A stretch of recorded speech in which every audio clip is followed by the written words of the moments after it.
After making that first listing, the next morning I have 500 followers. Hey guys,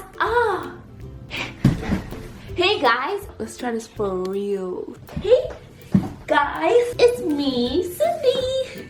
And that sounded so much cooler in my head. Since the year started, I've been trying to do more and talk less. One of the things that I've been saying that I've been wanting to do for years is resell my clothes. And I've actually looked into other platforms. One of them was Depop, but I just felt like the whole shipping part confusing. So another thing that I considered was Plato's Closet. And a few of my friends have done it, which is why I was kind of inclined to do it. But then I had one friend who started using Poshmark, and she was raving about it. She said it was so easy. And so I decided to give it a shot because, you know, got nothing to lose at this point, right? I decided to start my Poshmark on January 2nd at like 1 a.m. I remember just choosing a username. So all my social media handles is Cindy Adores, which, by the way, you guys should follow me. But for my Poshmark, I decided to do Cindy Adored. Get it? Adored? Because I adored my clothes. So once I got past the stage of making my username and actually entering the platform, I got really excited because Poshmark already helped me out where they had my account follow a bunch of other people. So I started seeing those guys post on my feed, and then I kind of just wanted to contribute. So like I just went to Google, found a stock image of a dress that I wanted to sell.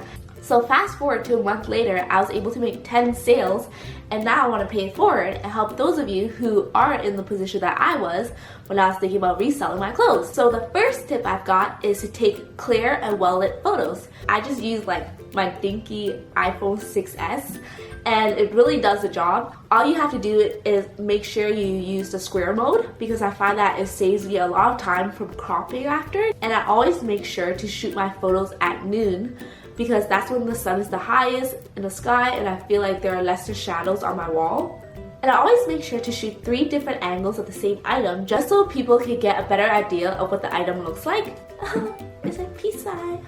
So the second tip, be honest in your description. If your item has any rips or stains, you should mention it. If the buyer buys it and it doesn't look like it, they actually have 3 days to return it, and you kind of don't want that to happen because, come on. So another thing that you should leverage is to offer discounts to likers. I would actually list my items for $5 to $10 more than what I actually accept. So when someone likes my item, I can actually offer them a 10 to 20% discount.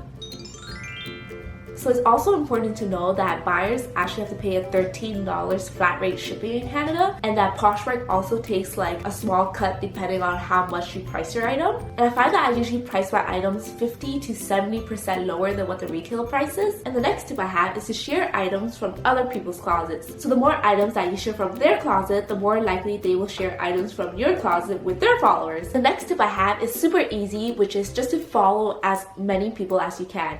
I know it sounds like a lot of work, but then I feel like it really helps to get more exposure for your closet. Another tip I have is to get inspired by other people's closets. I would look at their listing and their engagement and try to see what kind of adjectives that they're using in their description, and then I'll try to somehow incorporate it into what I'm posting and see if it works. Try A and B testing. So every now and then I will swap out the cover photo for another photo, or I'll just tweak up the description to try to make my listing more catchier. So tip number 8 is to tell your friends and family about your shop. So I was actually able to make 2 sales offline because my cousins saw my shop and they wanted to buy something, which is great. So tip number 9 is to ship your items out within 3 days. The quicker I do it, the less it lingers on my mind, and I find that Poshmark reveals how long it takes for you to ship, which I think is a good thing because it shows the buyer how much you value their sale. Break it up into parts.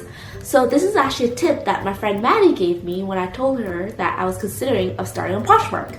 She told me that what she does is that she would spend a day just taking photos of her items, and then she'll spend another day actually writing the description. And I found that when I actually broke it up into stages, it felt like a more achievable goal. I hope you guys find these tips useful because this is the stuff I wish I knew before I started my whole Poshmark. And if you guys want to see more of my stuff, make sure you subscribe to my channel and follow my blog.